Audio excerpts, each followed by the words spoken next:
From losing his family, leaving his hometown, going to an unknown place and living in a place full of enemies.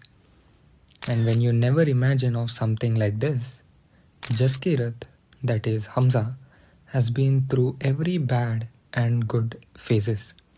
May it be finding his love only to end up losing everything and killing his own men for a greater cause. Jaskirat has seen everything, and the most important lesson is that he was focused and resilient through all these phases. Yogastha kuru karmani sangam tyaktva dhananjaya siddhya asiddhyo samo bhutva samatvam yoga uchyate. Perform your duty equipoised, O Arjuna, abandoning all attachment to success or failure. Such equanimity is called yoga. Purport: Krishna tells Arjuna that he should act in yoga. And what is that yoga? Yoga means to concentrate the mind upon the Supreme by controlling the ever-disturbing senses. And who is the Supreme? The Supreme is the Lord. And because he himself is telling Arjuna to fight, Arjuna has nothing to do with the results of the fight. Gain or victory are Krishna's concern. Arjuna is simply advised to act according to the dictation of Krishna. The following of Krishna's dictation is real yoga, and this is practiced in the process called Krishna consciousness. The 47th shloka from the second chapter. Karmanyevadhikaraste ma phaleshu kadachana ma karma phala heturbhur ma te sanghostva akarmani. You have a right to perform your prescribed duties, but you are not entitled to the fruits of action. Never consider yourself the cause of the results of your activities, and never be attached to not doing your duty. Purport: there are three considerations here: prescribed duties, capricious work, and inaction. Prescribed duties are activities enjoined in terms of one's acquired modes of material nature. Capricious work means action without the sanction of authority, and inaction means not performing one's prescribed duties. The Lord advised that Arjuna not be inactive, but that he perform his prescribed duty without being attached to the result. One who is attached to the result of his work is also the cause of the action. Thus, he is the enjoyer or sufferer of the result of such actions.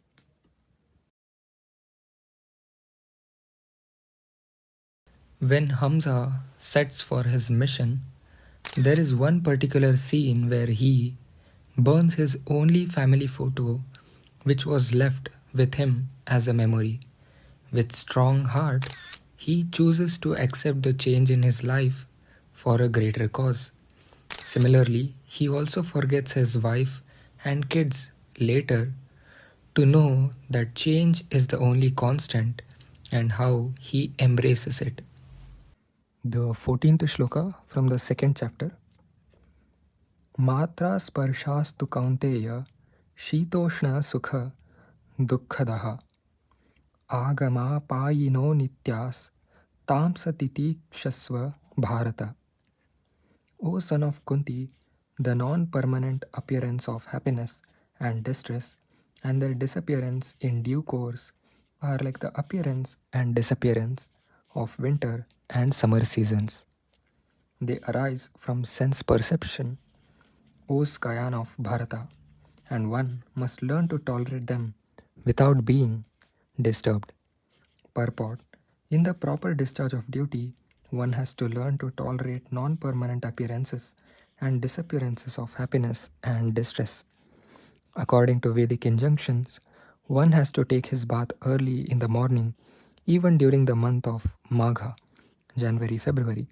It is very cold at that time, but in spite of that, a man who abides by the religious principle does not hesitate to take his bath. Similarly, a woman does not hesitate to cook in the kitchen in the months of May and June, the hottest part of the summer season. One has to execute his duty in spite of climatic inconvenience.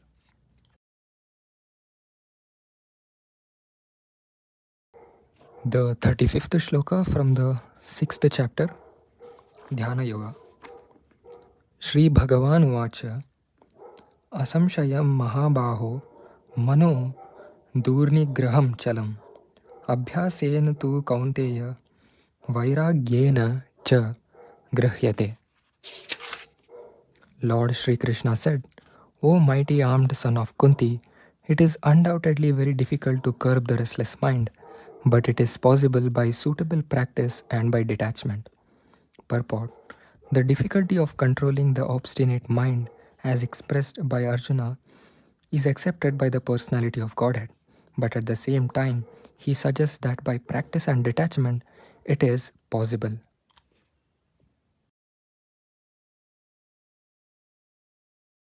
Both Jassi and Pinda, being close friends and spending their entire childhood together, they both turn out to become two different men and opposite personalities.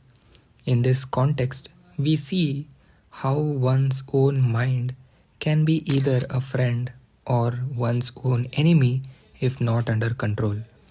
We see how Pinda loses his control of his mind by having wrong habits and not being under his control. Bhagavad Gita clearly explains how mind can be an ally or an enemy.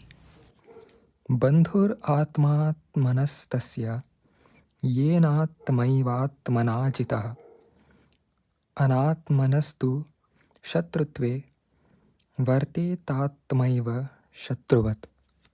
For him who has conquered the mind is the best of friends. But for one who has failed to do so, his mind will remain the greatest enemy. Purport: the purpose of practicing Eightfold Yoga is to control the mind in order to make it a friend in discharging the human mission. Unless the mind is controlled, the practice of yoga is simply a waste of time. One who cannot control his mind lives always with the greatest enemy, and thus his life and its mission are spoiled.